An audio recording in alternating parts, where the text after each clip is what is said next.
Hey everyone, Will here from Mature Minded Gamers, and today we're going to be taking a look at Role Player Adventures. This one is being created by Keith Matejka, founder of Thunderworks Games and the creator of the Role Player universe. This one is a storytelling cooperative game that plays 1 to 4 players. It has 10 days to go and almost a $500,000 raised. We're going to be taking a look at the game and the Kickstarter page here and the thoughts of, man, should I back this game or should I pass? So I'll be honest, I really do enjoy storytelling cooperative games. This one has caught my attention a couple days ago when I was kind of skimming through the Kickstarters and what's new and everything. And I stumbled across this and I was like, oh, Role Player is a pretty fun game. I've been playing that quite a bit on Tabletopia, and I've been enjoying what I've been doing in that, building a character and just trying to score points and everything. I haven't yet played the Monster expansion, and I really want to give that a try, and I want to be able to take those characters that you make and put them up against creatures and stuff. I'm pretty intrigued on how that really will work also in the universe of being able to go on these, if lack of a better word, these Dungeons and Dragon-esque stories and being able to go through and have a campaign and grow a character and things. And I'm really, really, really thinking hard about getting this game. And I think if you are the kind of person that likes story-driven fantasy games, I think this one may be for you as well. So let's go ahead and take a look at this video. We'll look at the game itself, talk to you a little bit more about what's in the Kickstarter, and then I will give you my final thoughts on if I'm going to back this one or not. So let's go ahead and watch this video.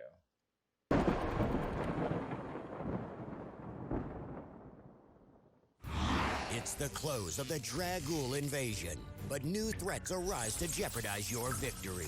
A mysterious cult unearths ancient artifacts. The long-abandoned gate between planes rumbles with new life. Strange rifts appear in the sky, unleashing bizarre creatures into your world. All the while, Dragul invaders seek to exploit this instability to gain a new foothold in Nalos. As a humble soldier of the King's Guard, you are called away on a mission that will uncover the secrets of your world. Role Player Adventures is a standalone, fully cooperative campaign storybook board game for 1 to 4 players. Each player takes on the role of one of the included heroes, or players can import characters built using the game of character creation. Role Player. Navigate your missions with care, making choices about who to befriend and who to battle. Will you follow the king's orders and slay the giant troll? Or will you attempt to make peace? Will you do the vampire's bidding or defend the mysterious cult he wants to destroy? Whatever choices you make, someone will remember and respond.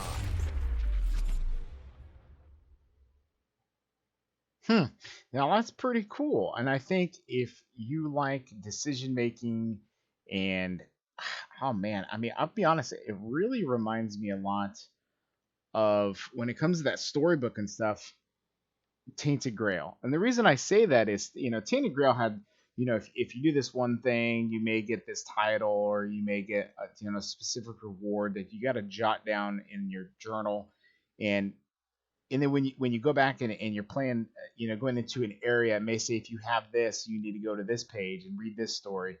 And I really think that kind of lends a little bit to what they've got going on here in Role Player Adventures. And I think if you kind of dig that the story aspect of Tainted Grail and Seventh Continent, I really think this game might be right up your alley, especially if you're a Dungeons and Dragons player, wanting to play a game where you don't necessarily have to have a dungeon master from what it looks like so far that I've seen on this. And it looks pretty cool. I don't know. I'm not 100% sold on the art. It looks okay.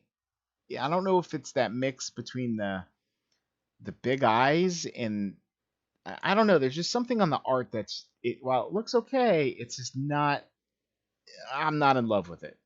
I really either wish they would have gone a little bit more playful or they would have gone a little more serious. While not being incredibly dark, I don't know. There's just something about it that's just not gripping me. But let's take a look at this Kickstarter itself. Looks like you get a lot in the box. And I look at the art of the box and it looks amazing.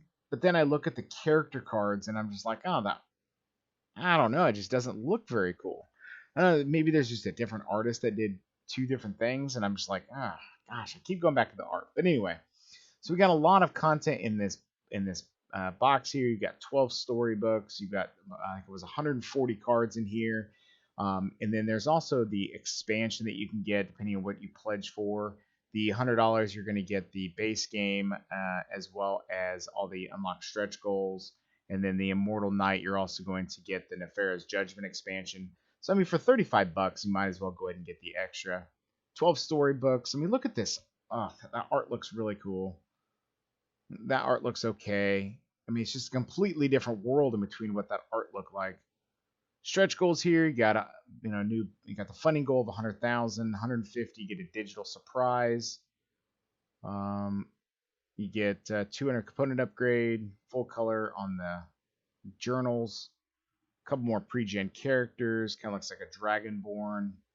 You got 300,000, you got a ivory core on all the cards, you get a deluxe party marker, some more pre-gen characters, linen finish on all the cards as well, a dice bag, component trays, new legendary mode, and then some locked content at 480 with a couple more pre-gen characters. You got a adventure creator playset. That can be pretty cool. Going online and making adventures for your friends. 510,000 got component upgrades, more pre-gen characters, and secret surprises. So I like the aspect of being able to bring characters in from role players. So it really kind of, I mean, part of the fun for me when playing D&D is making a character, and I really enjoy that aspect. And that's one of the things I really like about playing role player itself. I mean, it has some gaming aspects, but I really like the idea of trying to build a character, and I always think that's fun. I'm loving the idea of taking role player, making a character in that, and then bringing him into your adventure. But you've also got the aspect of taking these characters that are pre-gen and just rolling with it. So it could be pretty cool as well. But I like that they're incorporating the two together. Let's see here. We've got some examples of the cards. So every marker card from role player has a new dice manipulating counterpart. Okay, I gotcha. Cool.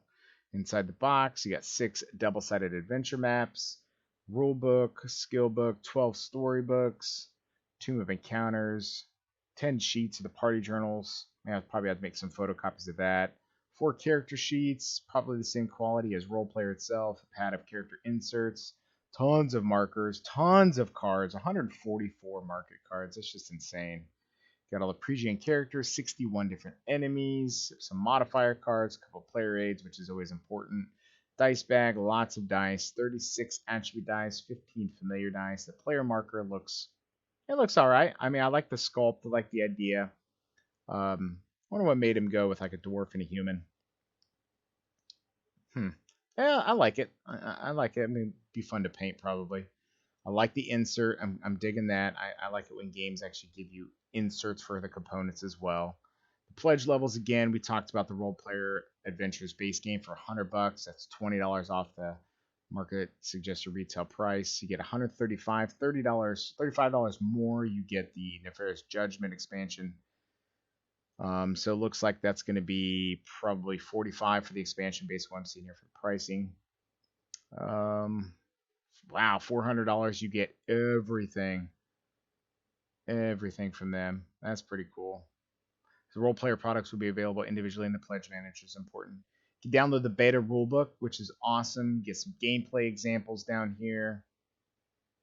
Role player blends an immersive branching narrative with cooperative skill checks and combat encounters. These dice-based puzzles echo the satisfying puzzle-solving feature of other Thunderworks games such as Role Player and Cartographer's A Role Player Tale. Okay. Spend stamina to add specific colors of dice to the dice pool. I dig it. Then play cards in your hand to manipulate the dice and solve the puzzle. And you get to make decisions, and that's going to branch out, give you different keywords. You can play this right now on Tabletopia, Tabletop Simulator. So, I mean, if you got 10 days to really check this game out and see if it's going to be a game for you. And these are two great resources to be able to play on. I personally prefer Tabletopia myself. I just feel like it's a little bit more streamlined and less clunky. Some great videos on it as well. Rado does an awesome run through, he's always a great resource to use. I use him quite a bit when I'm watching for new games. Talks about the backstory for the expansion, which is pretty cool. The components in the expansion, is this worth the extra money? You get a backstory codex, 4 backstory boards, some player markers, alignment markers, some more rare cards. And then shipping down here is $17 if you go with the $135, or if you do the $100, it's still $17. Talks about role player down here, a link to watch it played with Rodney. Yeah, obviously the man for learning how to play games. All right, man. Again, this art just drives me insane comparative to what the other art is in the game. It's just these characters are like, that looks awesome. This is a complete different style of art, and it's just it drives me nuts. Why wouldn't they just make it the same awesome looking style? Oh, it bothers me. I don't know, man. I'm digging the idea of a story, decision-making, cooperative game set in this role-player universe, very similar to like Dungeons & Dragons-esque as far as characters. I don't know. I'd like to hear you guys' thoughts. You got 10 days to go, so I'd like to hear what you guys think on should I back this or should I pass? Are you going to back it? If you are, why? I'd like to hear your thoughts on that as well. But hey, be sure to hit that subscribe button, hit that like button as well. Leave a comment in the section below and tell me what you guys think. But until next time, everyone stay safe and keep on playing.